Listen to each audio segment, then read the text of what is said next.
Hey Raghunath, tell everyone about our Patreon community. Sure, Kostuba. The Wisdom of the Sages Patreon community is an incredible online yoga resource. If you like the type of yoga wisdom and culture we share on the show, then our Patreon community is a great next step. This is a listener-supported podcast, and any level of sponsorship will unlock a wide range of live and archived classes, talks, and even workshops.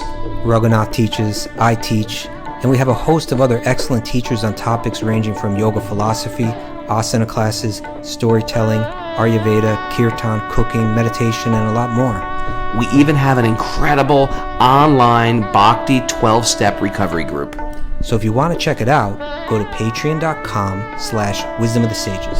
All right, let's get it on. Bhagavate Vasudevaya. Om Namo Bhagavate Vasudevaya. Om Namo Bhagavate Vasudevaya.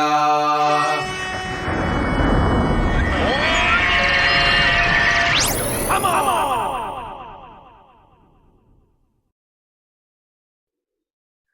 Live from Super Soul Farm, this is Wisdom of the Sages, a daily yoga podcast with your host, Raghunath, and co-host and senior educator at the Bhakti Center in New York, Kostuba Das. Welcome to the show, everybody. It's Friday's in-depth study of the Srimad Bhagavatam with Raghu and Kostuba.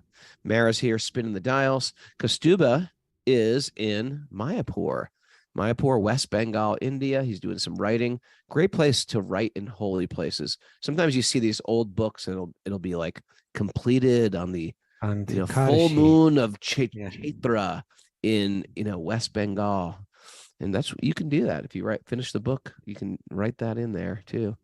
Yeah, something like that.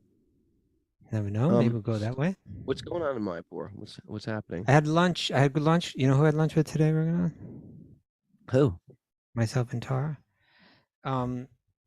We had lunch with why am I forgetting his name?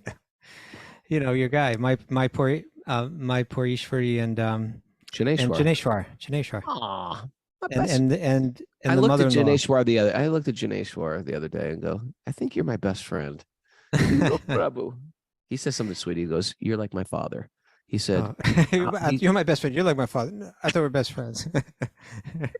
No, Prabhu, you're like my father. He's like, I don't want to be your friend. But he said something very sweet. He goes, I want you to know, we have an apartment here. We'll always take care of you. Yeah, he told me he said that to you. He said you've taken such good care of me. He goes, always, if you're older and sick and you just want to get away, we'll take care of you. It was just the sweetest thing. Indians have this sweet thing with parents or parental figures. They just want to. Yeah, I don't know what it is. How are you? So that's great. I love. They made a great South Indian meal. Oh, they cooked for you? Yeah. Oh, that's nice. Yeah. Tara came over too. Oh. Well, I had some son papri from Giriraj Misty Bhandar. These Indian sweets, it's like, I don't even know where to begin with these. It's like, you can't even figure out how to make them. It is like especially sun papri. Sun papri is like a sweet. It's like it must take a person who just specializes in this sweet to make them. Well, that's a secret recipe. Although I do know people that got that secret recipe. What do you mean the one from the recipe? Giriraj Misty Bhandar? Huh? What do you mean secret recipe? I mean, it's like Giriraj Misty Bhandar wouldn't just let that recipe out. Well, it's not like they invented sun papri. No, but their son papri is very different. You ever have son papri in South India? It's like fiberglass. It's like hard and crunchy, and then it kind of dissolves in your mouth. Their son papri is light and airy, moist, and no, I would say it's rich. I was at Govardhan Misty Bhandar, and it's like they're like you see them like doing the puja, offering the sweets in the background. Mm-hmm. It's very cool. These guys, they're all Brahmins cooking these sweets for Krishna. It's so exciting. Yeah, great stuff. Yeah. It's like Krishna is at this is my big takeaway from India this time is like these people who are like Bridge Bossis who are just like living in the holy Dham. that's all they can think about all the time. They're not trying to add Krishna to their life. Krishna is just in their life. They're right just, in. They're right in they're there. part of their life. And sometimes Prabhupada talks about, the residents of Vrindavan. I get it. The residents of Vrindavan is like Krishna is a family member. Yeah. It's pretty exciting. Okay. It's pretty exciting. What do you think, Mara? Yeah, absolutely. It was so, especially talking to Krishna Murari Goswami, when he was talking, Raghu at one point had asked him, we might have shared this already, but asked him about like how he offers the food. And he was like, oh, well, we just give it to Krishna as we make it because he's family and he's hungry. No. So, so Now, it's don't much you go less formal. imitating that, Mary. You cannot imitate the residents of Vrindavan. Don't even think about it. I'm trying to imitate Shabri. I make sure I taste everything. make sure it's Oh, no. perfect. Oh, that's no, you cannot do that. Don't, if Raghunath's telling you that's okay, I'm telling you right now it's not. Customers No. and me are rules and regulations, man. We have spontaneous things going on here in Super Soul Farm. You can't imitate. You can't imitate that. Well, it's Was like it the people Sri who take Chaitanya care of- told, It's like the people who take care of Lord Jagannath. It's like they don't when he's sick, they Yeah. bring in the what do Doctor? they call them? The daitas, the ones who are like his friends. They don't worship him and they eat with Lord Jagannath. oh yeah, Yeah. that's not you, Raghunath. And Okay, that's not maybe me. next birth. It's not Maybe me. next I'm an birth. outsider. I'm asking Krishna to allow me in. But I'm hoping that one day he brings me we're into- with Prabhupada Nugas over here. We're just trying to follow. We've just been given some mercy here, right? So, Hmm. Mara, don't go thinking like that. You can do that. Just no. Just appreciating it, Prabhu. Okay, just check. All right. All right, we're ready with announcements. Yeah. We got back to recovery group meetings at 12:30 and 1 o'clock today. Josh Kane is offering his asana class for Patreon members at 10:30 a.m. And we Okay. got Q&A day tomorrow at 8 a.m. If people want to write us questions, they can email it to wisdomofthesages108@gmail.com. I want to thank Okay. all the Patreon members out there for supporting us. I don't say it enough. Really, really, really. Thank you for Thank keeping you. the show going. It's community supported. If you like what we're doing, you can go to patreon.com/wisdom of the sages and give any amount of monthly donation to help keep our boat floating. Okay, let's get on with the show. Yeah. Here's the nugget from an American novelist named Tom Robbins. Do you know about Tom Robbins? He's an incredible writer. I just know about the other one who was that vegan, the guy, the vegan Robbins, who was the son of the guy from Baskin Robbins. What was his name? John Robbins. I don't know anything about him. Yeah. This is actually, you know where I got this nugget from? What? Is this was he wrote the edition, the translation of Siddhartha that I'd like to read. Oh, He wrote the introduction. It's incredible. He's some people you can just tell they're just like born to be really good writers, and this guy's Yeah. like that. yeah. But he obviously has some connection to Eastern thought. All righty. Well, here he goes. In the end, even mankind's nervous, proud little ego is no longer despised as our worst enemy, but rather accepted as just another piece of foolishness to be smiled at and affectionately and calmly observed. Read that again. In the end, even man. Maybe I can give a little context. Sure. This happens to Siddhartha at the end of the book, where he went through so much struggle and practically like a kind of depression and so much, and then in the end he came to this realization. And I think it's something that I think most spiritualists, as they advance, they need to come to this point where you just kind of look at your your own false conceptions of yourself, the world that you tried to build of your identity to show the world, and the way the world works, it keeps knocking you down, and then you gotta just kind of have to laugh at yourself. So in the end, it's speaking about in the end of the book, or in the end of Siddhartha's evolution, but it can also mean I think we could read it as in the end of our spiritual evolution. We could, or towards the end in any case, we could have this attitude. So I was thinking more like in the end of life. in the end of life, when all the Yeah. things that we are sort of like, Yeah.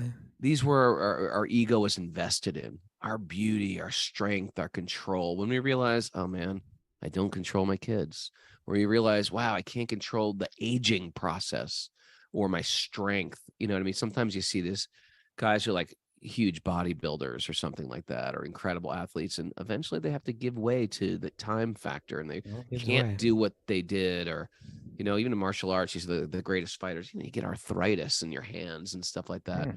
And so that ego, if you don't surrender that ego, material nature cracks it for you. And if you can laugh at it a little bit, you're relieved. You're relieved. If you can't laugh at that it, means you let go. if you can't laugh at it, you become completely frustrated. And that Read it again, Ragnar. Read it. Let's read it again. Mara, take it away. Here it goes. In the end, even mankind's nervous, proud little ego is no longer despised as our worst enemy, but rather accepted as just another piece of foolishness to be smiled at and affectionately and calmly observed. Another element in there is that there's an implication that early in your spiritual evolution, your ego, whatever we could start with your ego, but we could say, whatever you find tempting or distracting, towards your spiritual practice, you may respond to them with a kind of hardness and they're my enemy. That, like, as one matures, it's kind of like they're not so much like an enemy. It's just you lose interest and you kind of smile, let them go, right? I'm not gonna. So, but even the ego here, he's saying, right, proud little ego, even what we fight to maintain, what we think we need to maintain to be cool, to be smart, to be beautiful, to be significant, we realize I've been fighting so hard to maintain that my whole life, and it's exhausting. Ultimately, it's exhausting. There's no meaning to it. It's all artificial. It all can be taken away at any moment. Doesn't make me a better person. Doesn't make me better. Doesn't make me happier. Makes me miserable, actually. No, it makes me more competitive, and ultimately, it's a race I can't win, because no matter how beautiful I am, or strong I am, or fit I am, or handsome, or clever, or charming, there's always a newer, younger, fresher. You might have the 1989, whatever Ford pickup that is like the high end model. And you know what? Then there's the 1990 coming around the bend, and the 1991, and it's always sort of getting updated. Sure, you might be a classic, but there's always a newer model that's better. It's got better steering, better traction, better engines, but more fuel efficient, more safer, things like that. So there's always a newer model, and if in that competitive race, we're destined to lose. So just give up that race.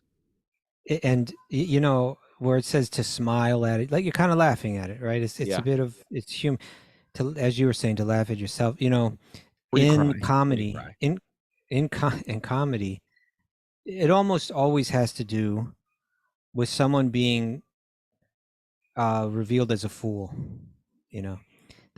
Particularly the person that's working hard to maintain not to be seen like a fool. When they're seen like a fool, there's humor in it, right?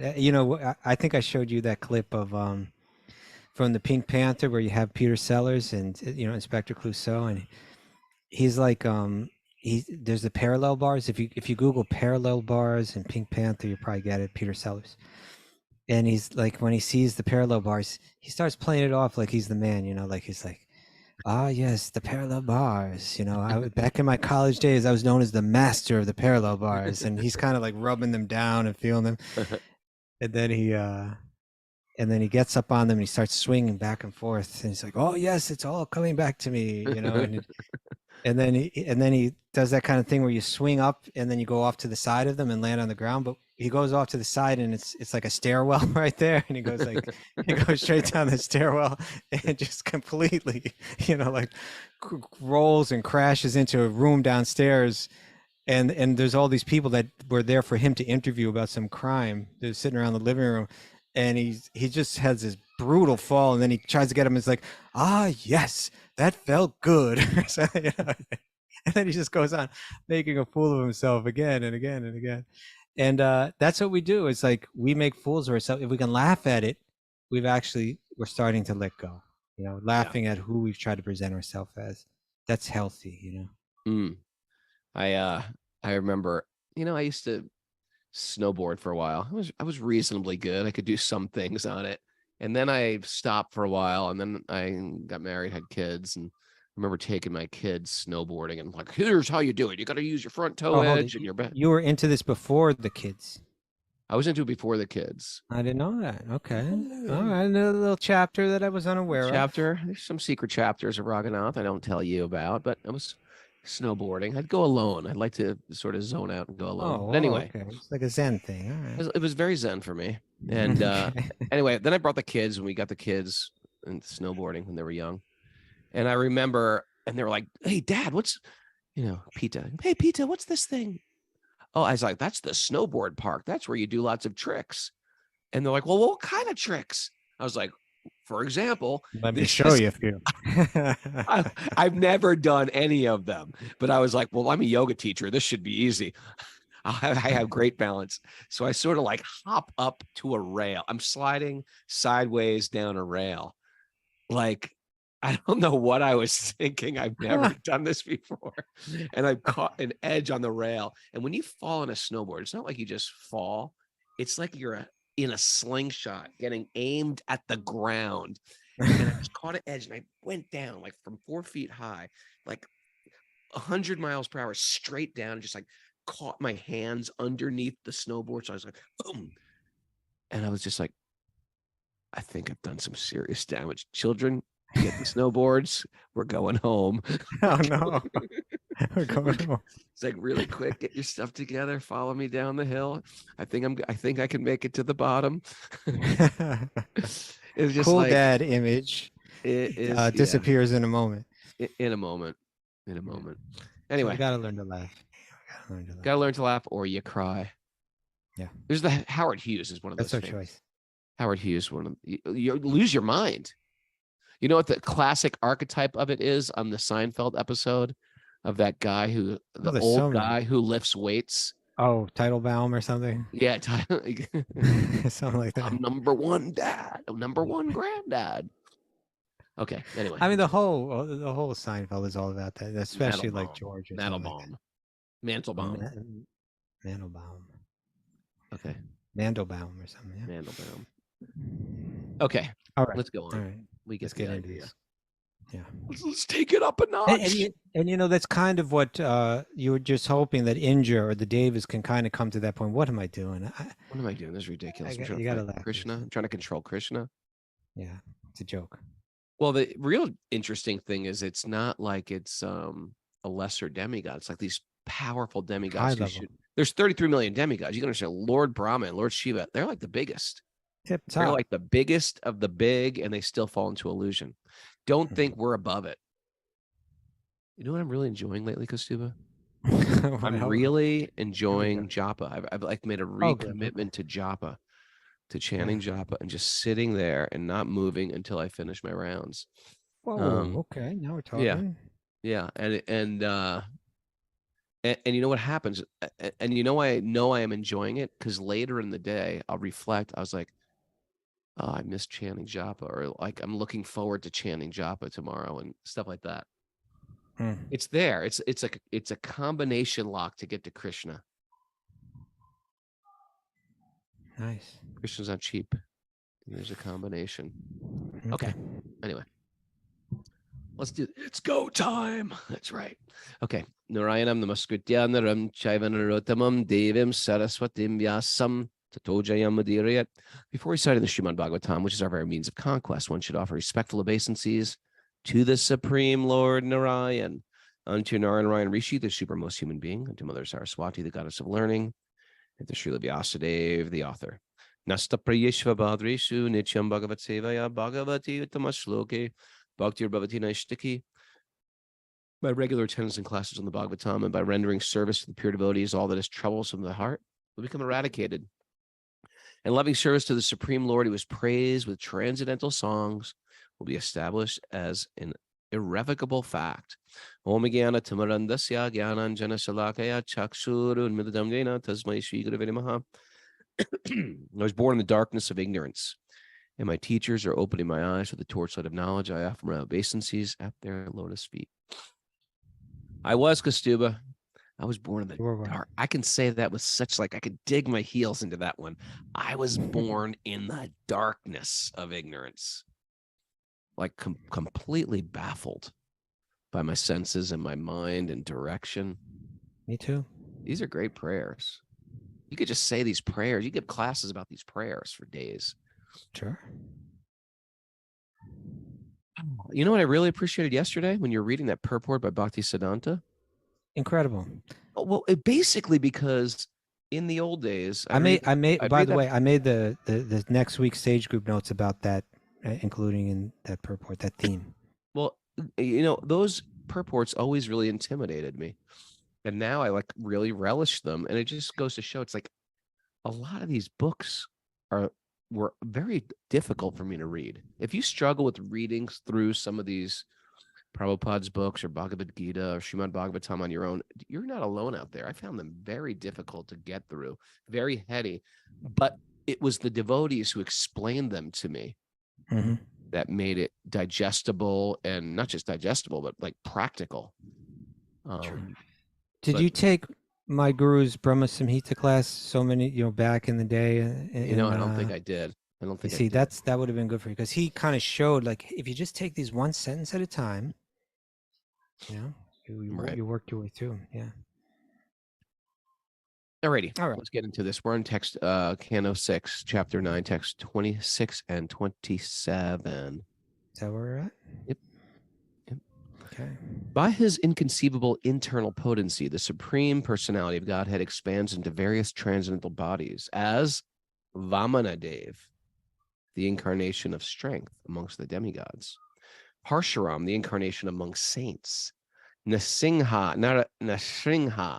and Varaha incarnations among animals; and Matsya and Kurma incarnations among aquatics. Horned aquatics. Or various horned aquatics. He accepts various transcendental bodies amongst all types of living entities, and among human beings, he especially appears as sweet Lord Krishna and Lord Rama. Okay, so they've been mentioning how we have trouble seeing the Lord because we're still attached. We're still not pure devotees. We don't see, but he comes in so many different ways. He comes as animals. He comes amongst the aquatics.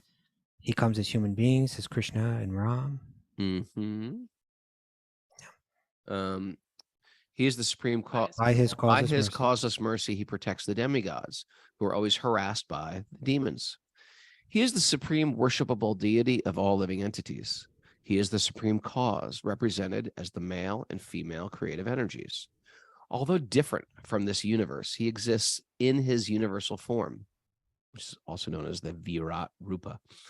In our fearful condition, let us take shelter of him, for we are sure that the Supreme Lord, the Supreme Soul, will give us protection. Okay. Sukadeva Goswami said, "My dear king, when all the demigods offered him the prayers, the Supreme Personality of Godhead, Lord Hari, carrying his weapons, the conch shell, disc, club, appeared first within their hearts and then before them." Very interesting, huh? First, it's like you feel him here, and then he's standing in front of you. Right. Imagine that.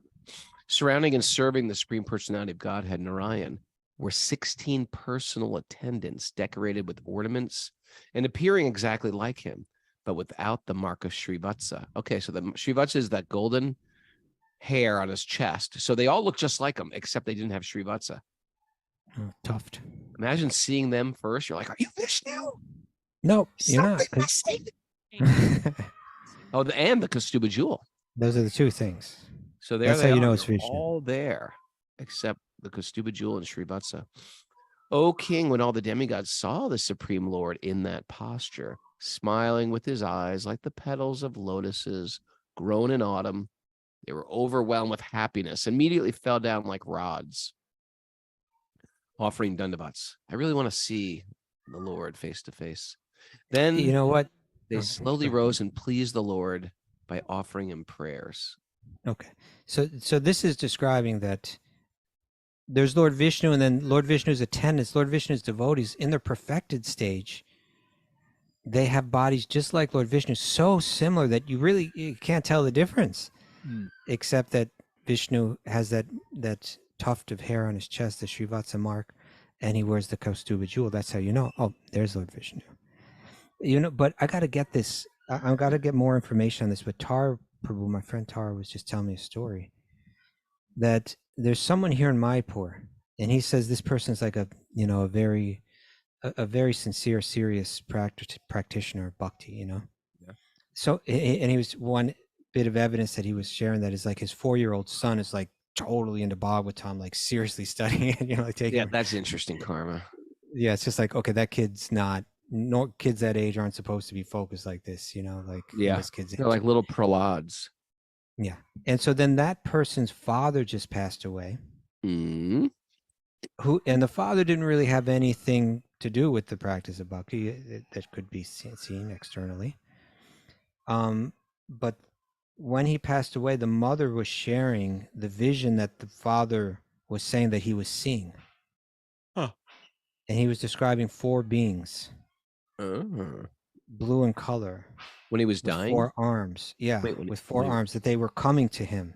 He could see them coming, and they were sitting This is among an him. Indian guy, devotee? I don't believe so. I'm not sure, honestly. Okay. No, I'm sure it's not, because if it was Indian, he would be saying, "Oh, it's Vishnu." No, Right. it's Vishnu Dutas. But if he was giving a description that was entirely harmonious, and entirely, it was a description of the Vishnu Dutas. Who knows where these Interesting. people are at? What's Who knows that? where the people on the Well, street are we at could even when say running that to? that's their, because of the sun's devotion. That'll be mentioned in the 7th canto. Then Maybe. generations. Yeah, or maybe, yeah. Yeah, yeah. You don't know. You don't know. He could be a great devotee that just sort of like had to take a birth. Okay. Screwing around. You don't know. Anyway, the demigod said, "O Supreme Personality of Godhead, you are competent to give the results of sacrifice, and you are also the time factor that destroys all such results in due course. You are the one who releases the chakra," right? The chakra is Lord Vishnu's flaming wheel. It's a weapon to kill the demons. O Lord, who possess many varieties of names, we offer our respectful obeisances to you. So now you got to understand, these demigods are standing there in complete ecstasy, seeing the Lord face to face, and just spontaneously offering these beautiful Sanskrit prayers. Right.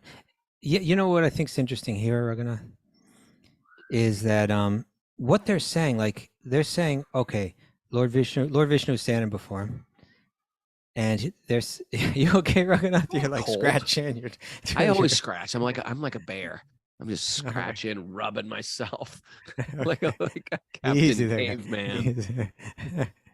Okay, but what I found interesting here was that these devas, these demigods, they have knowledge. They're saying, okay, you're the one who gives the results of sacrifice, right? If anybody's performing rituals to receive material benefits, ultimately that's coming from you. You're also the person that destroys the results of those sacrifices in due course of time, right? So like, you're the person that gives it. You're also the person that takes it away, right? Yeah.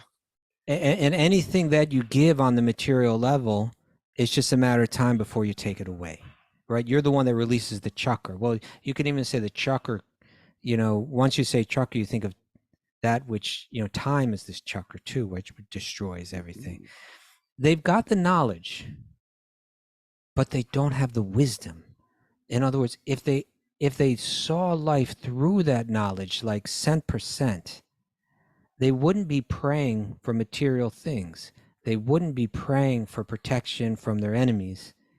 They would be praying like we're going to hear Vritrasura pray in the next chapter, where it's just like, whatever you want from me, God, I'm yours. I'm not asking anything of you. Right. So they got the knowledge, but it hasn't matured into wisdom, you know, and that's something that's not cheap, you know. All righty. Yeah. Ready? I'm sorry. Text 32. For you. Huh? It's okay. A Supreme Controller, you control the 3 destinations: promotion of the heavenly planets, birth as a human being, and a condemnation in hell. These are the 3 planetary systems. Okay, up, down, middle. Yeah. Up, down, middle. Middle's not, middle's got its ups and downs too. It's well, not we're like the seeing middle now is just, even up does, because they're suffering on the heavenly planets. yeah. I can't imagine what a hellish exists. Oh, sure I can. Sure. I guess you can see hell on earth, yeah. Yet your supreme abode is Vaikuntadam. No anxiety there. No anxiety in Vaikuntadam. I guess the main source of anxiety is I'm going to lose my body. Yeah, right? that's a big one. Yeah. So once you're in Vaikuntha, you don't lose your body. I like how this is just explained. I had so many questions growing up in church. Never good explanation. Like, what was my big one? What do you do in heaven? And I only just got the answer, like all the sweets you could eat. I was like, really? And you don't get sick? You just keep eating cotton candy? That's it? You play all day? And the answer is yes. You play all day and you eat sweets. That's what we say. That's exactly what you do. I saw something this morning, Raghunath. I wanted to go back to it, and maybe I won't be able to explain it all so well right now. But since you brought it up, I'll try. And I'm not saying this over here. Oh, yeah. I'm here. Okay. Stretching my neck over towards the message board. It was a Christian preacher who's kind of does a lot on YouTube, Okay. I don't even know his name, but I've seen him handle a lot of tough questions. I've seen him do pretty good with them. I'm kind of impressed with him in some ways. But then I was watching where he was answering some questions. I just saw what he's been given. I don't want to say Christianity can't answer these questions, but the way that he's learned Christianity doesn't have satisfying answers to these questions. So you had a young lady standing up and she's asking a question. You're saying to a lot of questions he does, but a few of these ones where it's just not told. It's just not explained so much in the Bible. Yeah. So this was a young lady got up. She was a lesbian. Really nice lady, very dignified. She was questioning in a very, I appreciated her mood. Okay. And she was saying inquiry, humble, respectful inquiry. Yeah, I mean, it was a bit challenging, but in a very respectful way. And essentially her question was like, why would God have created me with these desires if they're, if this is programmed into me in a sense, why would God have created me that way and then made that bad, Well, we talked about this yesterday, remember? No, I don't. Didn't we? About sexual desires and why are they? Oh, yeah. And like we said that we offer a slightly different explanation than the Abrahamic traditions that say, well, this is sinful and we don't do it. Well, why? God is like a sadist that doesn't want us to have fun? It was kind of like that. His point. Why doesn't God want us to have fun? Essentially, yeah. Like his answer was more or less like, well, we're all born into sin. And so that was his way of saying, like, so you're not, in one sense, worse than anyone else because of this natural passions. Not even necessarily passions, right? But just one's proclivity, right? And why did God make me with this horrible sinful proclivity? What would be the purpose? I don't understand. I don't get that, And he's saying, well, we're all born into sin, so like you're like the rest of us essentially. And he said, and the only way out of that is to accept that God died that Jesus died for our sins, and we all need that. There's none of us that don't need that. And it just, like we would have answers for that. We would have answers that would go into, karma, like how we're born in different ways, how we carry desires from previous lives, how, our circumstances are determined by our previous activities, how we become free of it, how there is a question of the grace of God involved in it, but how also it's something that, like, we take up a practice on our own, as well, to become an instrument, of God's pleasure, and so on. I should go back to it and look at it more, but I'm with you there. That I could just see that there's so much. It's all really answered here. It's all kind of laid out nice. Even just like the concept of heaven and hell, that like they're places, they're temporary places where the pleasure's a long time, but it's momentarily. The pain is a long time, but it's a moment also in time. It's not eternal. Eternal suffering never made any sense. That was just like, what kind of sick universe do you guys believe in? Yeah, I still don't get that. Okay. Anyway, you haven't finished this verse yet. Since we appeared. Since what number are we on? 32. 32. Since we appeared after you created the cosmic manifestation, your activities are impossible for us to understand. We therefore have nothing to offer you but our humble obeisances. Yeah. So they're admitting their limited perspective, which is what we talked about a lot yesterday, right? What they can see, what they can't see. We appeared, long after you created everything, so we don't have the vision, the perspective to understand exactly who you are and how you operate. Text 33, O Supreme Personality of Godhead, Narayan, O Vasudev, O Original Person, O Most Exalted Person, Supreme Experience, Welfare Personified, O Supreme Benediction, Supremely Merciful and Changeless, O Support of the Cosmic Manifestation, Sole Proprietor of all planetary systems. That's a pretty good one. Try to find the Sanskrit for that. Sole Proprietor of all planetary systems, master of everything and husband of the goddess of fortune. Your lordship is realized by the topmost sannyasis who wander about the world to preach Krishna consciousness. Paramahamsas. The Paramahamsas literally that's Paramahamsa Parivrajacharya. Right, the Parivrajacharya. Paramahamsas that wander all around. The great swans that wander all around. The great swan, the Parivrajacharya are the wanderers, right? Yeah. Fully absorbed in samadhi through bhakti yoga. I love that. Samadhi, the steady mind through serving the Lord, right? Not trance, sitting there doing nothing. You're actually doing something, but it's a different type of, it's a super consciousness. Mm-hmm. Because their minds are concentrating upon you, they can receive the conception of your personality in their fully purified hearts. When the when the darkness in their hearts is completely eradicated, right? That's safe to say. We got some darkness in our hearts. When the darkness in their hearts is completely eradicated, what's your darkness, Mara? I'm serious. Let's try to eradicate it on the show today. Let's see if we. No, I'm serious, Mara. Put your face on that microphone, please. Let's talk about some darknesses that are going on in the hearts of people. There's some real gross ones. I don't think you have the big gross ones, but there's subtle ones. Criticism.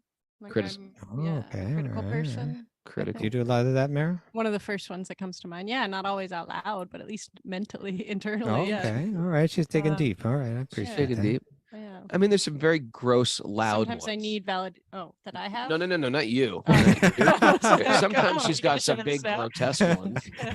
Let's open up this mud pie. Shall I continue? Yeah. Keep going. Yeah, what other darknesses in the Like a need for validation and appreciation sometimes. Okay, I appreciate Let's go darker. Let's go a couple shades darker. Let's get Murderous thoughts sometimes. There now. Revenge. Revenge. What about Catherine A? Come here, Catherine A. Come here. Let's get Catherine A on the microphone here. Catherine A is one of our Savites here at the farm. She might want to. Okay. You got some darkness, Catherine A? You got to stand up, Catherine A. Come on. Hello, darkness, my old friend. Hello, darkness, my old friend. When the darkness in the heart is completely eradicated, something very special is there. Do you have some personal darkness you want to share, or have you had personal darkness that you've let go of because of bhakti? Yes. Hi, everyone. This is the ultimate hot seat, isn't it? A dark voice comes out from like the six pillars have helped, but yeah, it helps you look at your own thoughts against yourself, and if you're really helping yourself or hurting yourself, and kind of the mood of like unconditional love has been something I've been trying to practice. Oh, she's good. Catherine's good. Catherine A is good. Yeah, I'm a dented can though, trying to figure it all out. Yeah, we're all a little dented, but it's a process. It actually works. We're chipping away. We're sanding down. Sometimes it hurts a little bit to get sanded down. But smoothing the sharp stone. Smoothing the sharp edges. With the waves of bhakti. Thank you, Catherine. Hey, I like that. Poetic too.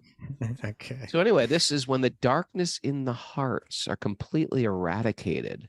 Yeah. And you are revealed to them. The transcendental bliss they enjoy is the transcendental form of your lordships. Because that darkness, even though we're attached to it, is not actually enjoyable. Like the desire for revenge, or when you envy somebody who's really harmed you and you feel like, oh, if I had another chance, I'd get back at them. It actually, to be steeped in that desire to get back at them, it never makes us feel good. But when that darkness is cleansed and purged from us, then there's a joy that we inherently have. We have inherent joy. And then that's why I don't like how the Christians put this and say this, you're naturally sinful. No, we're naturally very pure. We're naturally we're pure soul theology, where we're actually pure, and then the mind gets covered. The mind gets That's the answer. That's the answer. It's the mind that gets programmed in different ways. It gets programmed with different proclivities. It gets programmed, in different ways. We're all pure underneath it, right? God, yes, ultimately we're dependent on the mercy of God, but also it's our part, in the relationship to say, hey, I'm going to do all I can to purify this faculty that I'm operating through, this mind, What it's saying here, what did you say? When the darkness in their hearts is completely eradicated and you are revealed to them, the transcendental bliss they enjoy is the transcendental form of your lordship. And that's what we're reading, exactly what we read in that commentary yesterday. I got it up here. Remember, Raghunath, where it said, true devotees see that form in their purified hearts under the influence of devotional trance. The form of, and then it also said, where do we got it here? The form of Krishna is visible to the eye in proportion to its purification by the practice of devotion. Right? Same thing being talked about here. I like this a lot. By the way, the term that you were looking for the proprietor of all the planetary systems. Yeah, what is that? Loka Ekanatha. Loka Ekanath, the Lord of all the lokas, of all the planets. Bhuveshwar. Bhuveshwar. I was thinking Bhuvaneshwar. Okay. All right, let's try to see if we can get one more in here. No. Let's stick with this one. Okay, did you finish this? Let's stick with this. Did you finish it? Yes. No one but such persons can realize you. Therefore, we simply offer our respectful obeisances. Okay, so they're saying there's only that to understand him, to know him, to see him, to see his form. It takes a concentrated and purified mind. This is yoga, right? So they say your lordship is realized by the topmost sannyasis. Those that have literally when we say the word sannyasi, we generally think of the saffron wearing, wandering, unmarried, right? Renunciate, who wanders about the world to preach Krishna consciousness, fully absorbed in samadhi through bhakti. That basically, in the Gita, we're also going to read, Krishna says the real sannyasi is the one who does their duty in this world detached also, right? Yeah. But the point is, it's people that let go, right? People that let go of trying to enjoy the things of this world. They're the only ones going to be able to see it. They say because their minds are concentrated upon you. They're not distracted. They're not going outward. They can come within to God in the heart. Because their minds are concentrated upon you, they can receive the conception of your personality in their fully purified hearts. It's like we hear Bhaktivinoda Thakur singing about how the heart is the temple, right? I want to purify my heart. I want to worship you within my own heart, like a pristine temple. And then when the darkness in their hearts is completely eradicated and you are revealed to them, the transcendental bliss they enjoy is the transcendental form of your lordship. No one but such persons can realize you, right? That's our encouragement. The demigods are saying they're standing there a little bit embarrassed, right? They're saying we're not these people. We're not these ones that have let go of everything. We're still concerned. We're still holding on. We're your devotees. We're devoted to you. We appreciate you. We recognize our dependence on you, but we still want to hang on to our position, hang on to our things, and therefore we can't really see you and really understand you. Raghunath, and speaking about this idea that concentrating the mind on Krishna, you've been saying you've been trying to concentrate on the mind on Krishna in the form of the name, the chanting japa, focusing on the mantra, and that's a most important way to do it. You know what? The darshan here, when you go into the temple here, it's incredibly beautiful and incredibly powerful. And what I've been doing sometimes now, normally I come. What do you do? What's your during secrets? darshan, I'm offering prayer and so on, and I still do that.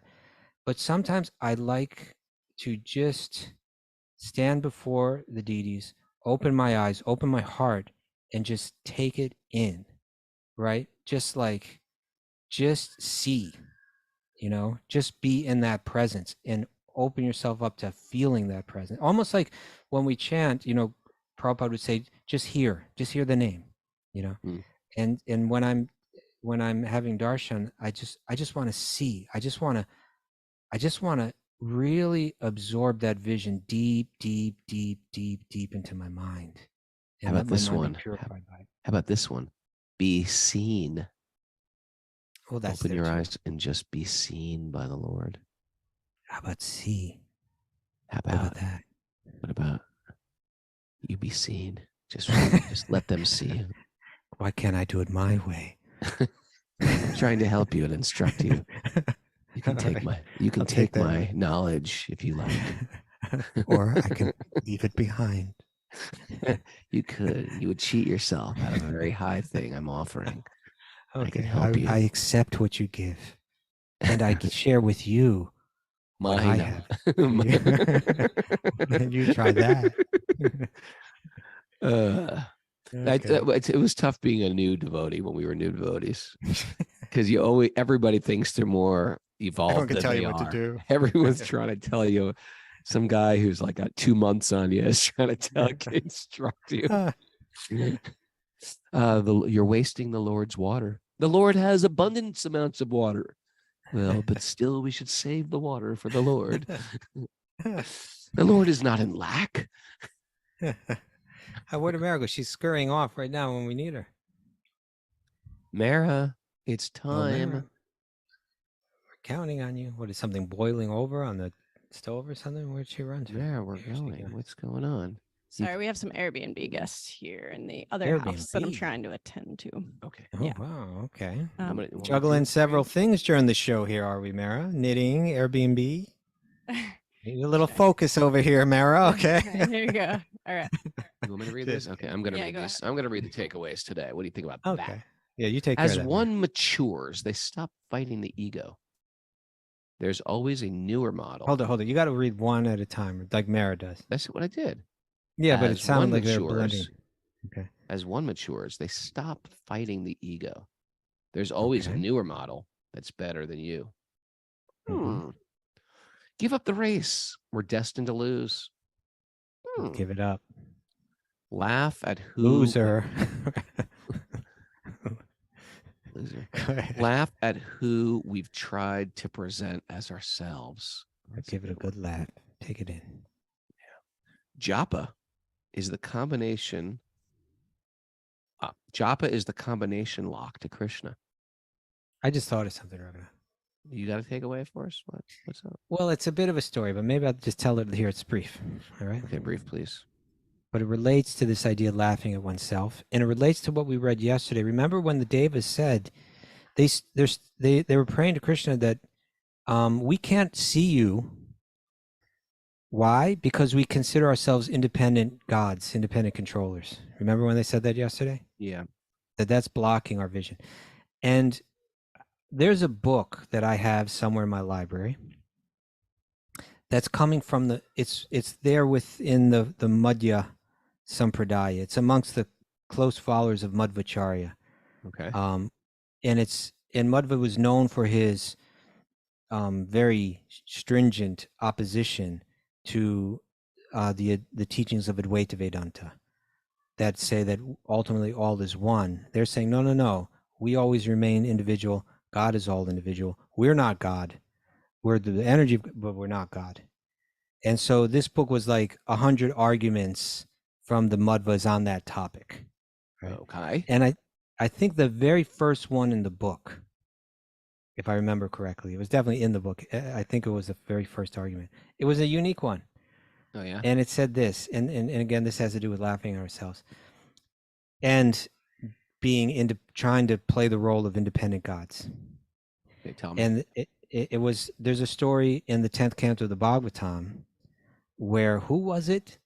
I'm forgetting the name of the Asura, but he sends a message to Krishna, to Balaram, and to like their whole...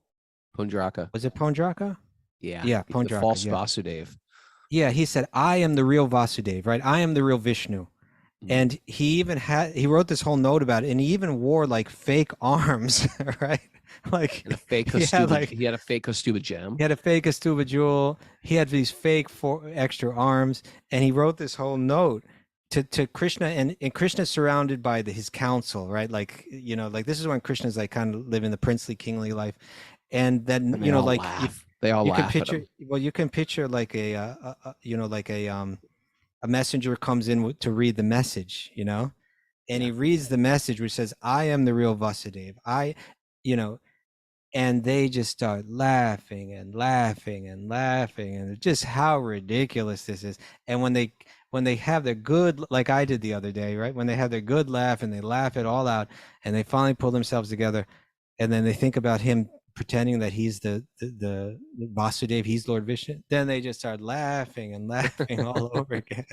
And that's the thing, right? It's a joke that we try to, that we're independent in any way. What to speak of that we're some kind of controller. So what was the quote by Madhvacharya?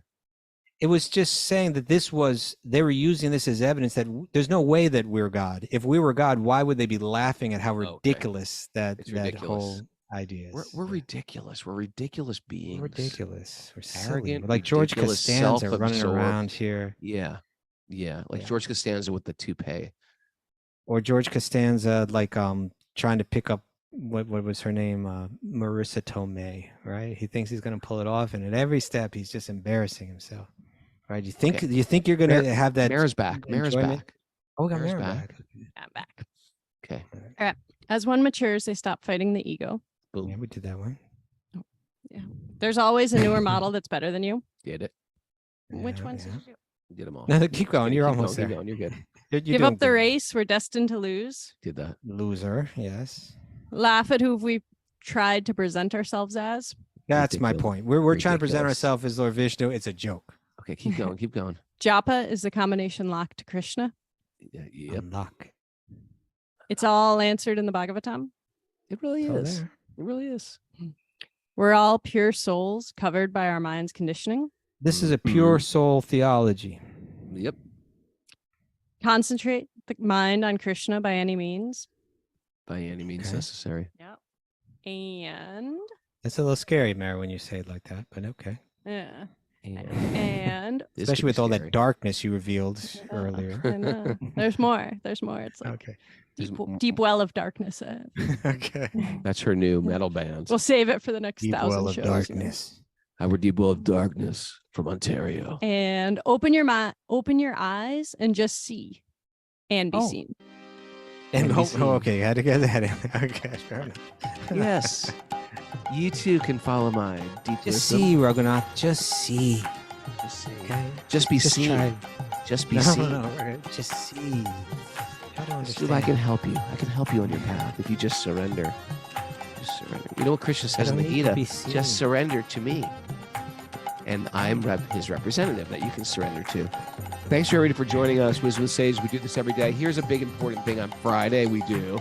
We call it Tell a Friend Friday. It's a campaign to share this podcast organically with as many people as you can. It's really easy. To make it really easy, you don't even have to go to UPS or the post office. You just press share wherever you're listening. You copy the link. You just send it to people that you think you'd like. Send it to everybody in your address book. Hey guys, I think you'd like this.